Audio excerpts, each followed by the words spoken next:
The first step is to take a pattern of your arm for the glove, and I have a video in the description that'll show you how to make the pattern if you do not know.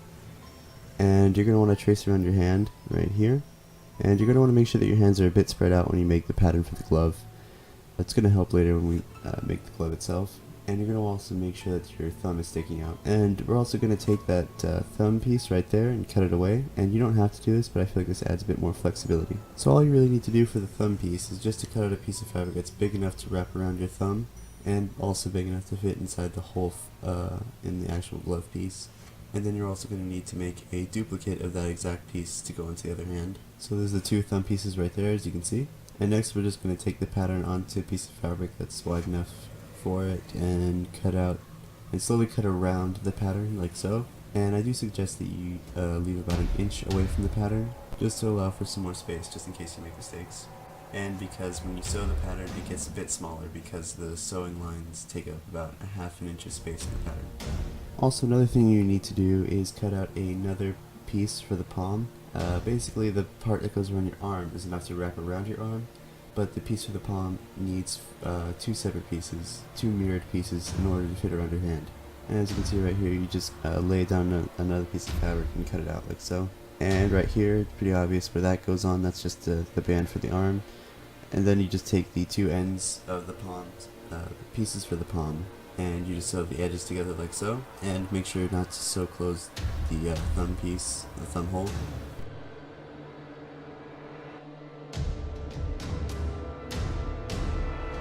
Is to sew the palm section of the hand to the forearm section of the hand right there.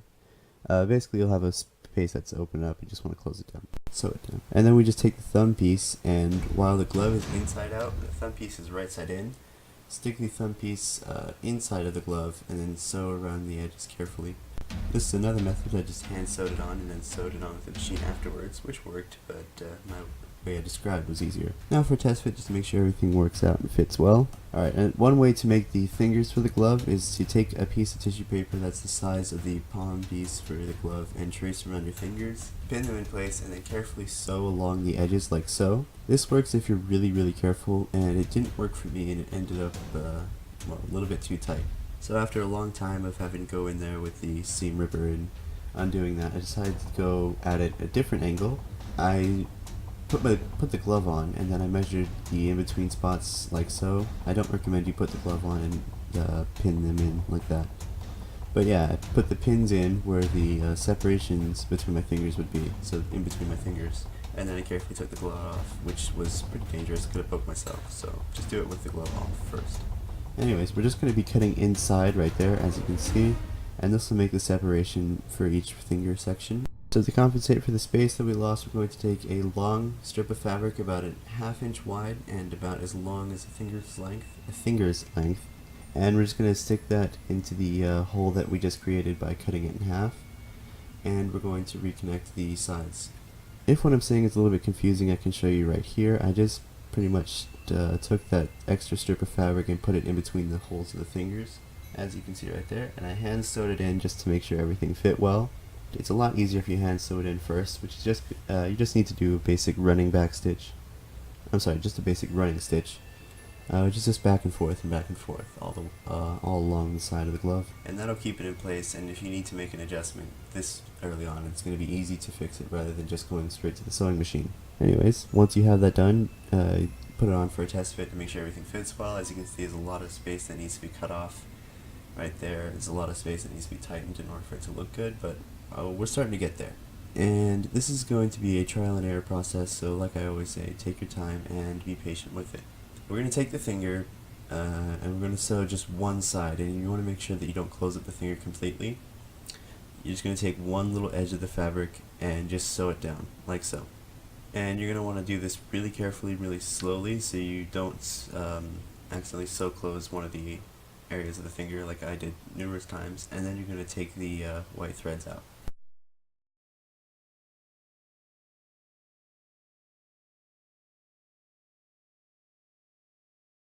These are shots from the crime scene. The glove did it. He knows he did it. He's not confessing to it yet, but the sewing machine and these pictures show that he clearly broke the needle. Anyway, now back to the show.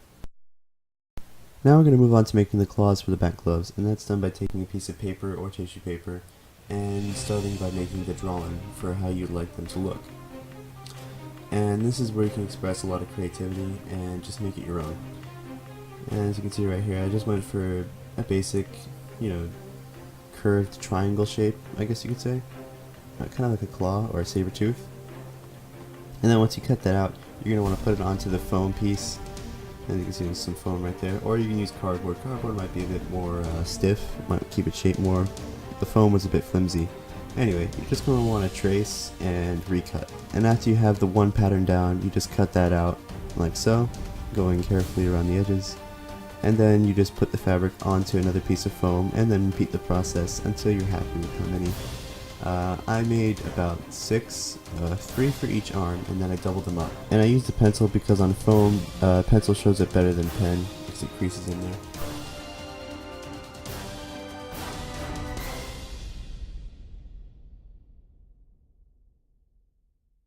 Now we're going to take a small break and we're going to do the elastic band at the end of the glove, and that's done by basically folding over the glove like so, making a kind of loop, and then sewing that loop in place. So we'll get to that real quick. Once you have the loop, we're going to take the elastic and we're going to feed the elastic through the loop we just made.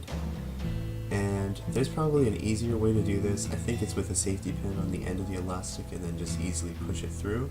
Unfortunately, I didn't know that trick until afterwards, so I had to struggle through pushing it through by hand, a really small loop. And this took several hours of painful, hard labor, but once you're done, you're going to want to stretch the elastic as far as it can go around your arm so it keeps its shape and keeps in place in the arm. And then you're going to cut the excess off without letting go of the fabric and letting it fall back through the loop. You're going to, like I said, cut it off and then sew it back into place. Or sew it down onto the seam, as you can see right there. And I chose the seam to sew down the pieces of elastic to, because the seam will hide any extra sewing lines that might look ugly in the final product. Anyway, once you have the elastic sewed in place, you're going to want to fold over the last bit of the loop, which I forgot to mention you want to leave open, so you can feed it through. And then right there we have the elastic band for the glove, and now your glove's staying in place, it's not falling over on you. Next I'll be showing you how to attach the claws to the glove, and that's done by basically making sure you have a straight line on the glove, so just put it on, find where you would like it to go, and then folding it so you get a straight line like that, so they all line up pretty evenly, and then put them in place like so, the way you like them. And I took some chalk. You can use a marker, or you can use just basic pen, or even some thread and a needle to keep it in place, but chalk was easiest because on dark fabrics or like a black or this kind of blue, it shows up the best. Anyways, once you make the marks with the fabric, the next step obviously is to cut them out, and you want to cut them out just a bit smaller if you're using a stretchy fabric like I am, because it'll open up really easily. And then you just feed it through like so. I took out the foam for these bits, and I also made fabric sleeves for the foam for the claws, as you can see. I fed the fabric through, and then I took the glove, put it inside and out, but I kept the sleeve for the claw right there. And that's just some fabric sewn together to fit over the foam claws. And then I just fed it through the hole. I want to make sure that it's right side in. I fed it through the hole that I just made, like so, and that's with the glove inside and out, and with the claw right side in.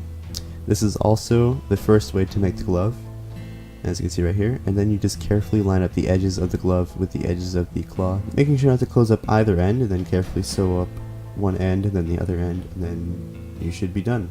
Repeat the process until you have all 6 sides, or 3 if you're doing one glove, all 3 sides of the claws all sewn, and then right there we have the Batman glove. I only had enough time to make one because this took me 3 weeks to complete, and it was a painful process, but I think it came out pretty well, and I'll be showing you guys updates of the rest of the gloves and how they look. So yeah, thank you all for joining me. If you had any trouble, let me know, and I'll be glad to help you. That's all the time I have to share with you right now, but I hope you guys will join me next time on Spare Time.